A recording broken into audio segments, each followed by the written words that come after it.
Hi, I am Tushar Bansal, under graduate of IIT Delhi. तो आज हम देखेंगे अपना last topic in exponent and powers में। तो लास्ट कंसेप्ट हमारे पास अब आता है, पहला उसमें है miscellaneous example using the law of exponent. हमने जितने भी लॉ सीखे हैं तो हमने उनको किया, तो हमने हर एक लॉ का सिर्फ एक ही बार यूज किया है, मतलब हमने किसी प्रॉब्लम में दो लॉस को यूज नहीं किया। अब हम देखेंगे ऐसे प्रॉब्लम जिसमें हम तीन चार लॉस को एक ही प्रॉब्लम में इम्प्लीमेंट कर रहे हैं। ठीक है, जैसे कि हमारे पास एक ये काफी अच्छा क्वेश्चन है। ठीक है, टफ है काफी। ठीक है, जैसे कि यहाँ पे इसने बोला फाइंड एक्स सो दैट, ये इक्वेशन दे रखी है, उसने पूछा कि एक्स की वैल्यू क्या हो कि वो LHS इक्वल टू RHS हो जाए। ठीक है, तो देखते हैं इसको कैसे करना है। ठीक है, तो यहाँ पे ये 5/3 की पावर 5 है। ठीक है, और फिर है 5/3 की पावर 11 है। ठीक है, तो उसको करने के कई सारे वेज होते हैं। कोई पर्सन किसी और प्रॉपर्टी से यूज करता है, कोई पर्सन दूसरी प्रॉपर्टी को यूज करता है, दूसरे लॉस को यूज करता है। इसने जो यूज किया हम उसको करके देखते हैं उससे। तो इसने क्या किया, हमें पता है कि अगर a बाई बी ए की पावर m अपन b की पावर m है तो पावर सेम है और बेस अलग है, तो वो क्या हो जाता है, a बाई बी अंदर आ जाएगा, उसकी पावर m बन जाएगी। तो इसका यूज इसने, इससे ये आता है, हमें ये पता था, पर इससे भी हमें ये पता है कि ये आता है। ठीक है, दोनों चीजें हैं दोनों चीजें हैं वैलिड है, मतलब दोनों चीजें हैं वैलिड है, मतलब अगर RHS से LHS आ रहा है तो मतलब LHS से RHS भी आ रहा है। ठीक है, दोनों ही सही हैं। तो इससे हमने इसको इस फॉर्म में लिख दिया, m की पावर वो 5 की पावर 5 और 3 की पावर 5, ऐसे 5 की पावर 11, 3 की पावर 11। ठीक है, अब इसको हमने इस फॉर्म में, ये तो ऐसे आ ही जाएगा, ये सिंपल मैथमेटिक्स है अपने पास। 5 की पावर 5 इंटू 3 की पावर 5 की पावर 11 अपॉन ये। ठीक है, अब हमें पता है कि सेम, यहाँ पे देखो, यहाँ पे इन दोनों का बेस सेम है, तो एक्सपोनेंट पावर्स प्लस हो जाएंगी, तो हमने प्लस के फॉर्म में लिख दिया। ऐसे डिनोमिनेटर में भी क्या हो जाएगा, सेम बेस है, 3 बेस है ना, तो एक्सपोनेंट पावर क्या हो जाएंगी, प्लस हो जाएंगी। मतलब फर्स्ट लॉ हमने यूज किया है जो हमने पढ़ा था पहले में, शुरू से हमने देखा था ना पहले स्लाइड्स में, जो पहला लॉ था तो वो यूज हमने किया है यहाँ पे। तो हमें क्या मिला, 5/3 की पावर। ठीक है, तो नहीं, हमें से इससे हमें मिला 5, तो हमें मिला 5 की पावर 16 मिला और 3 की पावर 16 मिला। अब बेसिकली हमने डॉस का यूज किया, तो इस बार हमने इस RHS से गए LHS पे गए, तो इससे हमें मिला 5/3 की पावर 16। ठीक है, और वो इक्वल टू है 5/3 की पावर 8x के। ठीक है, तो मतलब दोनों, अगर दोनों चीज सही है और दोनों का बेस सेम है, मतलब दोनों की पावर सेम होनी चाहिए। सिंपली देखो, जैसे 2 की पावर 3 है तो 2 की पावर 3 की इक्वल ही होगा। 2 की पावर 3 2 की पावर 5 की इक्वल तो हो ही नहीं सकता कभी भी। ऐसे यहाँ पे अगर बेस सेम है तो यहाँ पे दोनों की पावर भी सेम होनी चाहिए। अब पावर सेम होगी तो 16 पावर 8x होगा, तो उससे क्या आएगा, x आ जाएगा मेरा 16/8 जो होता है 2। ओके, अब कुछ कोई चाहे तो इसको किसी और तरीके से भी कर सकता है। लाइक पहले मैंने क्या किया कि दोनों की देखा, अब सिंपल मैंने क्या देखा, सिंपली इतना लंबा स्टेप मैंने नहीं करने का, सिंपल ये प्रॉपर्टीज का यूज करने का।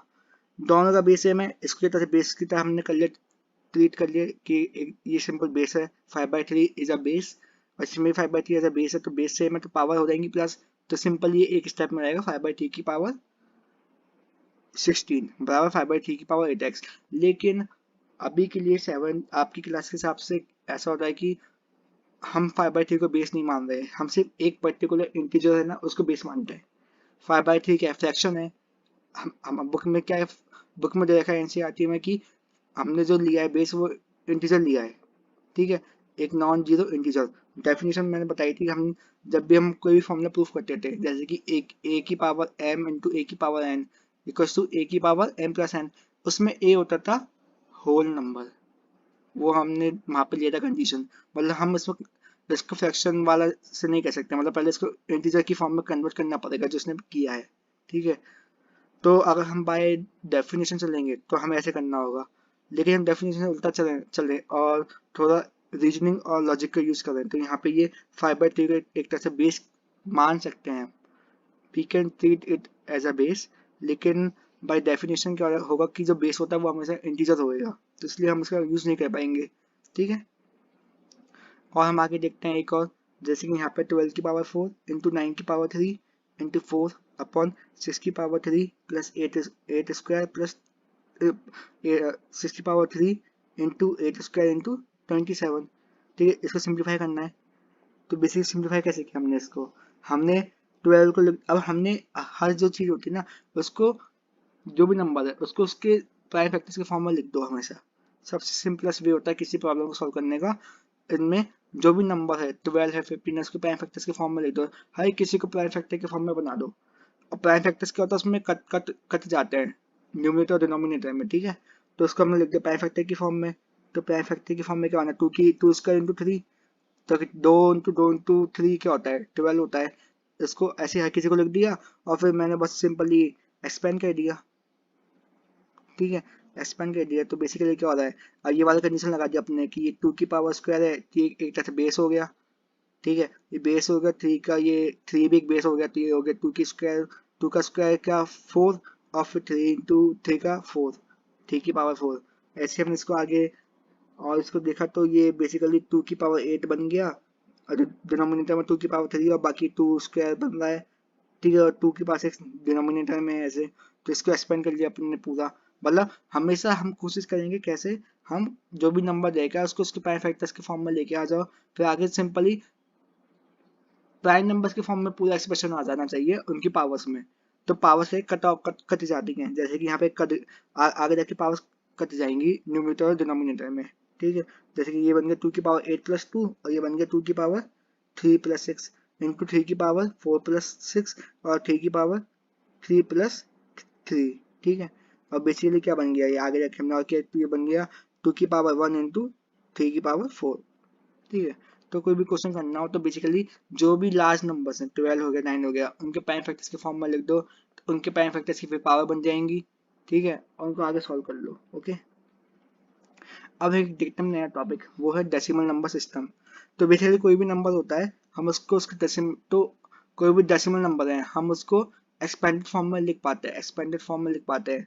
जैसे कि हमने इसको लिखा 47561, एक एग्जांपल हमने पहले भी देखा हुआ है। तो हमने इसको लिख दिया 4 इंटू 10 की पावर 5 + 7 इंटू 10 की पावर 3, मतलब इंटू 1000। अभी अभी हमने एक्सपोनेंट फॉर्म में नहीं लिखा, तो इसका एक्सपेंशन ये होता है हमें पता है। ठीक है, अब हमने क्या किया, जो नंबर्स हैं हमने उनको एक्सपोनेंशियल फॉर्म में लिख दिया। ये होता है एक्सपेंडेड फॉर्म होता है, ये होता है एक्सपोनेंशियल फॉर्म होता है। तो हम बेसिकली कोई भी नंबर होता है उसको इस फॉर्म में हम रिप्रेजेंट कर सकते हैं। ओके, अब इसमें हम आगे देखते हैं। ठीक है, और भी जैसे कि हमने इस नंबर को इस फॉर्म में लिख दिया। ठीक है, तो यहाँ पे कैसे लिख पाएंगे नंबर्स को इस फॉर्म में, हम चलेंगे राइट, मोस्ट राइट वाले से हम चालू करते हैं। तो मोस्ट राइट पे है 1, तो 1 इंटू 10 की पावर 0 इस, ठीक है, तो इसका मतलब होता है 10 की पावर 0 होता है इसका मतलब, समझे, मतलब 10 की पावर 0 और किसी की भी पावर 0 का मतलब क्या होता है 1 होता है। तो ये तो हो गया 1, तो यहाँ पे वैल्यू 1 ही है। 6 है, अब यहाँ पे हम जाएंगे लेफ्ट हैंड साइड की तरफ, तो यहाँ पे 6 आया तो एक 10 मल्टीप्लाई कर देंगे, तो 6 इंटू 10। अब यहाँ पे आया 5, तो 5 अब पहला जो 10 था उसमें एक और 10 मल्टीप्लाई करेंगे, तो 5 इंटू 10 तो वो हो जाएगा 100। ऐसे ही 100 पहले था उसमें 10 एक और बार मल्टीप्लाई करेंगे तो ऐसे इंक्रीज होता जाता है। फिर इसको हमने लिख दिया एक्सपोनेंशियल फॉर्म में सिंपली। जैसे कि आप ये वाला एग्जाम्पल एक बार देख सकते हैं कि हमने इसको भी ऐसे लिखा हुआ है। ठीक है, ठीक है, अब हम बात करते हैं जो लार्ज नंबर होते हैं, काफी बड़े नंबर जो होता है उसको स्टैंडर्ड फॉर्म में कैसे लिख पाएंगे। जैसे कि 59 है, तो हमने इसको लिखा 5.9 इंटू 10। सिंपल, ये 5.9 जो होता है इंटू 10 होता है वो 59 देगा। डेसिमल राइट हैंड साइड पे शिफ्ट हो जाएगा, 59.0 बन जाएगा। और पॉइंट के बाद जीरो होता है सिंपली, कोई डिजिट नहीं होती, कोई भी न्यूमेरिकल वैल्यू नहीं होती जैसे कि 1 या 2, तो सिंपली जीरो होता है। तो पॉइंट का फिर मीनिंग नहीं रहता कुछ, तो सिंपली 59 होता है। तो हमने इस फॉर्म में लिख दिया। और ये 10 ये क्या है, 10 है क्या, ये है 10 की पावर 1। तो ये लार्ज जो भी नंबर्स होते हैं, लार्ज नंबर हो गए कोई भी नंबर हो गए, हम स्टैंडर्ड फॉर्म में लिख पाते हैं। लेकिन हम जनरली लार्ज नंबर्स को यूज करते हैं स्टैंडर्ड फॉर्म में लिखने के लिए, ताकि ज़्यादा स्पेस नहीं लगे उनको लिखने के लिए, वो सिंपली इतने कम स्पेस में आ सकें। ठीक है, जैसे कि हमने 590 को लिखा, तो अब हमें पता है कि 590 है, तो 5, तो ये क्या बना 59 इंटू 10 बना। 590 को हम लिख पाएंगे 59 इंटू 10। अब 59 को हमने क्या लिखा था पहले 5.9 इंटू 10, तो ठीक है, तो 5.9 आ गया, एक 10 भारी था तो 10 का स्क्वायर बन गया, मतलब 100 बन गया। ठीक है, ऐसे हमने बात की 5900 की।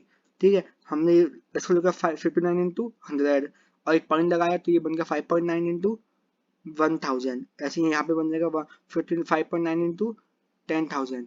ठीक है, तो बेसिकली स्टैंडर्ड फॉर्म में क्या हमने देखा, नोटिस क्या किया स्टैंडर्ड फॉर्म में लिखने में, हमें जो इंटीजर है यहाँ पे जो वैल्यू है जो जिसको नंबर को हमें लिखना है उसको हमने डेसिमल फॉर्म में कन्वर्ट कर दिया है।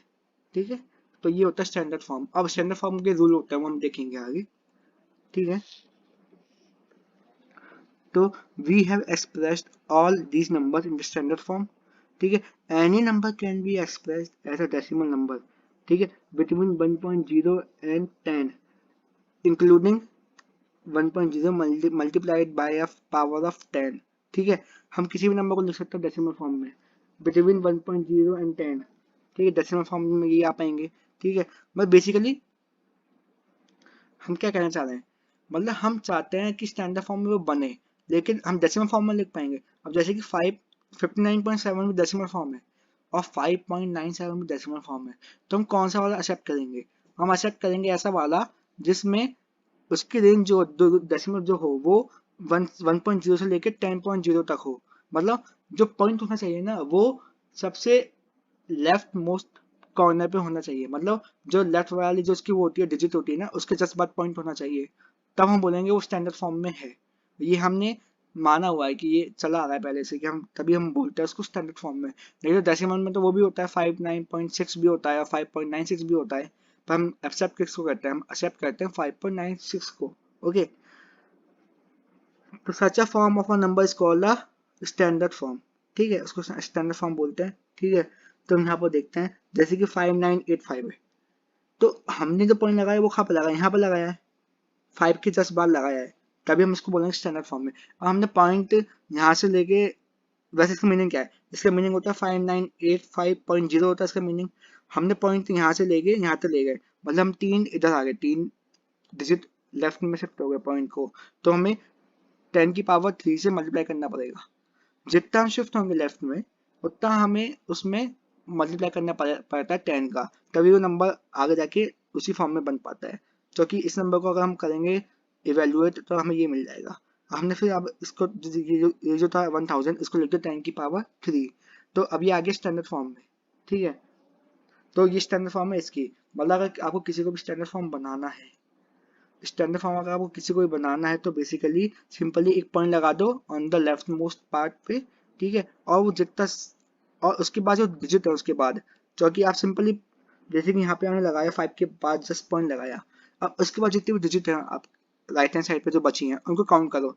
तो इस पॉइंट के बाद कितने डिजिट है यहाँ पे 985 है, मतलब 3 डिजिट है यहाँ पे, तो उतनी हमें 10 की पावर मल्टीप्लाई करनी पड़ती है, तो हमने इसलिए यहाँ पे मल्टीप्लाई किया 10 की पावर 3। ओके, अब एक क्वेश्चन भी देख लेते हैं इसमें। जैसे कि इसने बोला express 236,000,000 in standard form. Okay, पहले तो हमें पता है कि 236 है, तो हम इसको लिख पाएंगे 236 इंटू 10 की पावर 5, जो कि 5 जीरो है। अब हमें पता है पॉइंट लगाना है, तो पॉइंट हम कहाँ लगाएंगे 2 के जस्ट बाद। अब पॉइंट यहाँ पे लगाया हमने, तो इसके बाद कितने डिजिट हैं, जो कि ये तो अलग हो गया, ये तो हो गया 10 की पावर 5 बन गए हैं इसके बाद वाला। तो इसके बाद कितने डिजिट हैं, इसके बाद 2 हैं, कौन से 3 और 6। तो ये क्या हो गया 10 की पावर 2 हो गया मल्टीप्लाई करने में, तो ये क्या हो गया 2.36 इंटू 10 की पावर 2, और ये 5 जो है जीरो मतलब इंटू 10 की पावर 5, तो 10 की पावर 2 प्लस इंटू 10 की पावर 5, तो क्या मिलेगा 10 की पावर 7, जो कि सेम बेस है और एक्सपोनेंट पावर एडअप हो जाएंगी। नहीं तो हम इसको ऐसे भी देख सकते हैं, हमें पता है पॉइंट अगर हमने इसको अलग नहीं किया, ये 5 जीरो को अलग नहीं किया, तो हम काम करते हैं सिंपली पॉइंट यहाँ लगाना है, हमें पता है स्टैंडर्ड फॉर्म में। अब देखते हैं इसके बाद कितनी डिजिट है इसमें, तो इसके अब इसमें क्या है पॉइंट यहाँ लगाया, तो ये मत बोलना कि पॉइंट के बाद इनकी कोई वैल्यू नहीं होती। अगर मैं शॉर्ट ट्रिक एक तरह से कि अगर यहाँ पे पॉइंट लगाया है हमने पहले ही, अगर हमने इनको अलग नहीं किया इस नंबर से, क्योंकि हमने अलग इसलिए किया क्योंकि पॉइंट के बाद की वैल्यू नहीं होती, तो हम जनरली हम लिख नहीं पाएंगे। ठीक है, लेकिन अगर मान लो हमें शॉर्ट ट्रिक के लिए याद करना है, शॉर्ट ट्रिक है एक तरह से याद करने की, हमें पॉइंट लगा दिया और उसके बाद कितने भी डिजिट है उसमें, ठीक है, जो डिजिट बाकी में राइट हैंड साइड पे जितने भी बच्चे सबको काउंट कर लो, चाहे उसमें जीरो भी आ रहे हो राइट हैंड साइड पे मोस्ट में, तो कितनी है यहाँ पे 1 2 3 4 5 6 7, और उत्तर कर दो हम 10 की पावर मल्टीप्लाई, तो ये क्या हो गया 2.36 हो गया। अब पॉइंट के बाद 36 और ये जीरो जीरो, इनका कोई मीनिंग तो होता नहीं है।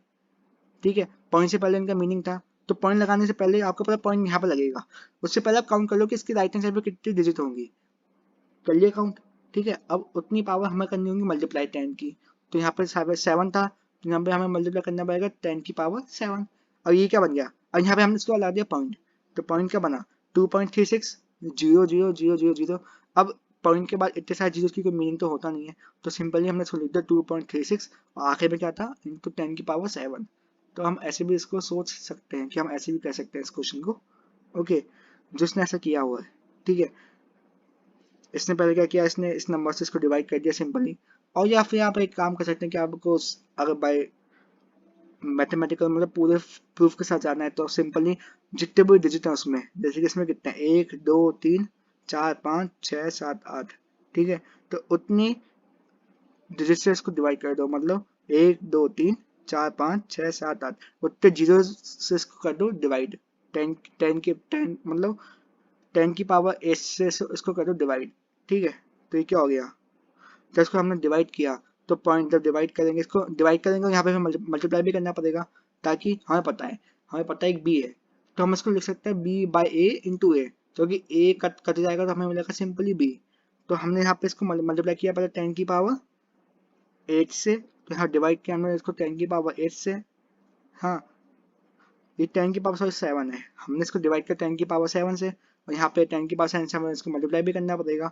तो ये तो अलग अलग हो गया, ये तो हो गया ये 10 की पावर 7, तो यही है एक तरह से। फिर हमने इसको अब डिवाइड किया तो हमें मिला 2.36, ठीक है। हम ऐसे भी इसको समझ सकते हैं, 2-3 वजह इसको समझने की, ओके। तो यहाँ पे हम करते हैं अपना chapter conclude and thank you.